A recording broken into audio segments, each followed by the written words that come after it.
What is going on, YouTube? Welcome back to a Therapeutic Edge. I've got something new from the folks at Benchmade on the table. And I have thoughts. I have thoughts. This is the Redoubt, or Redoubt. It is... Okay, well, let's start with the good. It is very comfortable. It is well made. It is Benchmade black class. The grippy scales are very interesting. It's got this sort of wrap over on the tail end here. It's got a ton of grip. It is very comfortable. The blade is CPM D2. Now, CPM D2 is good steel, but is it modern good steel? I don't know. There's a lot of D2 out there. Standard D2 is not as good as CPM D2. CPM D2 is particle metallurgy. It's got a finer grain. It's got all the buzzwords, but it's an interesting choice. Funny thing about this is that Therapeutic did this last year. They released a bunch of really cool knives, and then they released them in CPM D2, and I had the same feeling about that I do about this, which is just sort of why, and I don't know. But anyway, it is... it's a Hot Topic knife because it is expensive. This is $162 for Grivex and CPM D2. Now, they've labeled it black class, which means this is supposed to be for police and military and whatever. And I don't know. Now, when I first got it, Zach of Zach Stuff was nice enough to send this to me, and I'm very grateful for that. My first thought was, this is cool. Like, it just is. It's a cool knife. It's very comfortable, like I said. It's got a great blade, really slicey.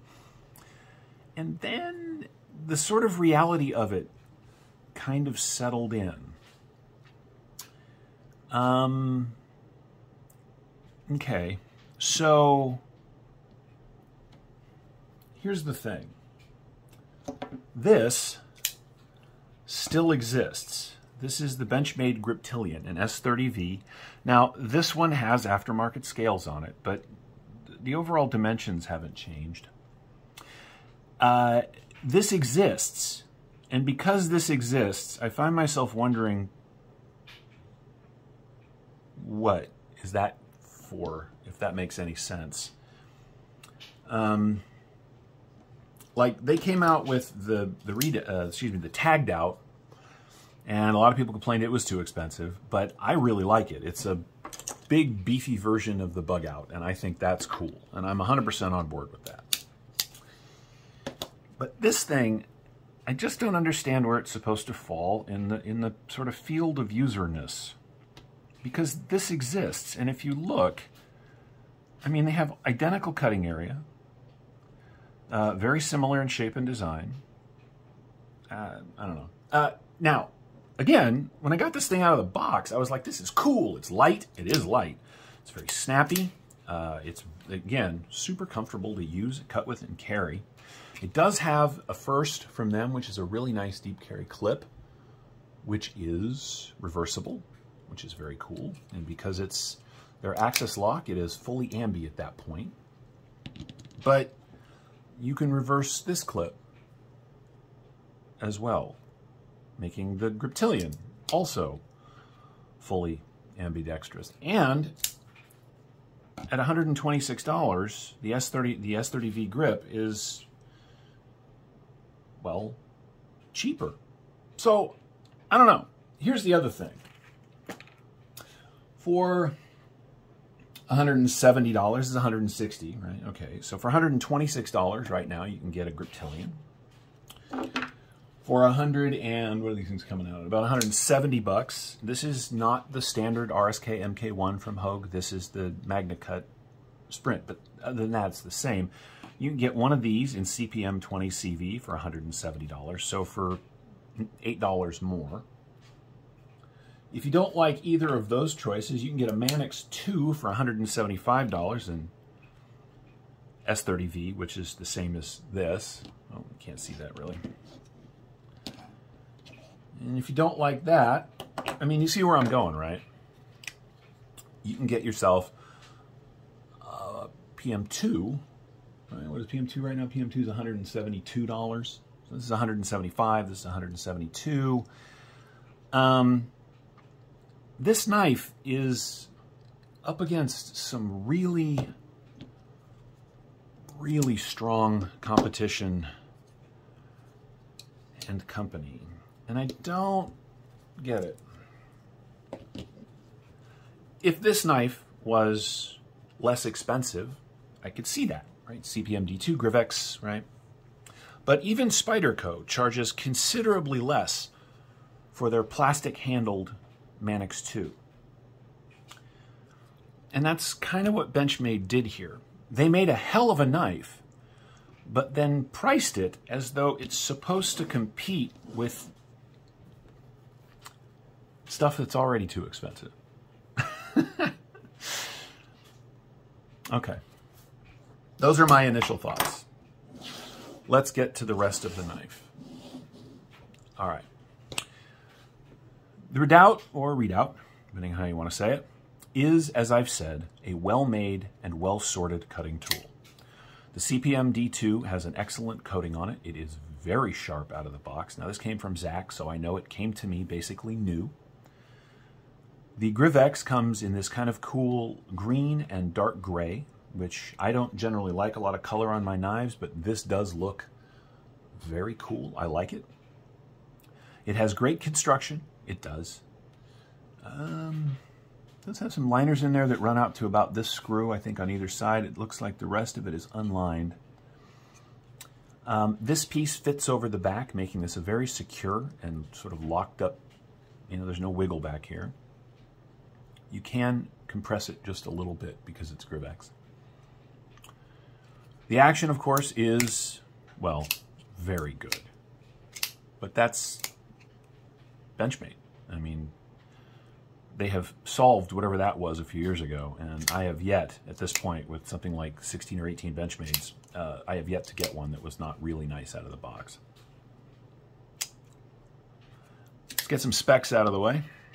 You are looking at a little over 3¼ inches of cutting on that CPM D2 blade. Overall blade is 3½ inches. Grip area from behind that swell, it's a nice big handle. It's 3, and out to this end is 3¾ which is where my hand ends. If I scoot up on it, I'm just at the cusp of this if I pinch my fingers, but if I have a nice grip on it, I'm right here to the tail, which brings you to about 3½ and then out to 3¾ Knife overall is 8¼ inches. If you count the pocket clip that sticks out a little bit, it's a little over 8¼ Closed length on the Redoubt is 1, 2, 3, 4 3/4 inches. And of course, the in the pocket profile is really nice. Now, it is a full-size knife. We're coming in at a little over 1¼ inch, but because it is their access lock and it's thumb stud deployed, you could put stuff in here. Now, this is rough, but it's not sharp, and it's Grivex, so I don't feel like it's going to tear stuff up in my pocket. Now, we've already done a fair amount of size comparisons, but let's bring them back out just for giggles. We'll start with something small. Here it is against the Hogue Deca. As you can see, the Redoubt is considerably larger than the Deca. Here it is against the PM2 again, just for giggles. It's a little... It is the same length as the PM2. Wow, that is one dirty blade. See what happens when I use my stuff? Ew, it's dirty. For those of you that have been doing Benchmade for a while, here it is against that full-size grip. Let's line that up there. And as you can see, the full-size grip is about 1/4 inch shorter on the handle, but you're not... This is a little over 3¼ of cutting, and this is right at 3¼ So you have a little tiny bit more cutting surface on that and a lot more handle, if you're into that sort of thing. And then, of course, if you want an upgraded griptilian, here it is against the Ritter Hogue, the RSK MK1. And these knives are, again, right, same blade dimensions. This has got a little less cutting, a slightly shorter handle, but very similar in profile. I want to be clear. I don't dislike the Redoubt. Don't. I guess I don't quite understand it. Now, I can already hear the, you don't get it because you don't comments, and you may be right. I use my knife for basic knife stuff. Other than the testing cuts I do, my knives lead pretty relaxed lives. And I've never said anything else. I don't work in an industry like some of the great reviewers out there where I'm cutting rope and straps, 6-8 hours a day at my job. I don't do that. My knife is a working tool and a backup implement when I need it, And so maybe that's why, with all of these other options, I don't quite understand where this really is supposed to fall, especially considering how expensive it is. Again, if this knife was $126, if this knife was a competitor for this at price, I have to say, these are aftermarket scales. I like the feel of the Redoubt in hand better than a stock Griptilian. I do. I don't like it $40 more, or $30 more. And I don't like it $30 more for even CPM D2. So I wrestle with that. I know it's black class. I know what that's supposed to mean. I also know that a goodly portion of the population is never going to need it for whatever that is supposed to mean. So there we are. Let's get the final specs out of the way. It's interesting. I'm going to say it again. When I got this thing out of the box, because Zach was nice enough to send it to me, and I was like, this is cool. And I really enjoyed it until I went online and really did my looking into it and discovered how, I just don't see $162 here. I don't. But that's okay. I don't understand a lot of knife pricing, even as someone who owns a lot of pocket knives. So here's the deal. If this 3.7 ounce, which by the way is pretty good, a full size, let's do the Hogue. So it's lighter because it's Grivex, right? It's lighter than that. It's lighter than a G10 Griptilian. Is it? Yeah, it's lighter than a G10 Griptilian. If lightweight and really durable, I'm talking like all-weather, grips, and although CPM D2 is not really that all-weather, but it will take one hell of a beating. If you need a working tool that has a ton of grip, the Benchmade Redoubt may be a knife for you. At $162 with that fantastic Benchmade warranty, it'll last a while. Let's go ahead and get this out of the way. We are talking about 125 thousandths of an inch, which is actually reasonably thin blade stock. That might be why it's so slicey. Let's zero that out. See how many millimeters that comes down to. We're talking about 3.12 millimeters. Can you guys? There we go.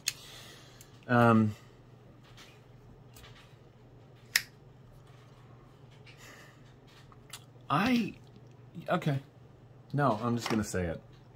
As much as I enjoy it as a knife, and I do, it's too much money. But then again, so is this, and I'm very forgiving of this because I get this. As a former backpacker and someone who spent a lot of time hiking and out in the woods, this thing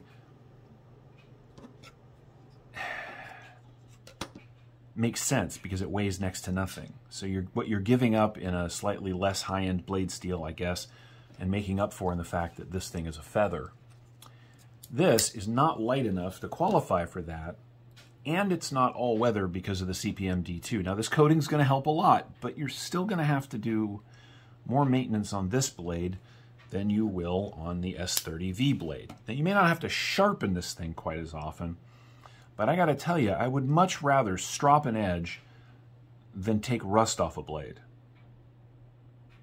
Maybe that's just me. Your experience may differ. Your needs may differ.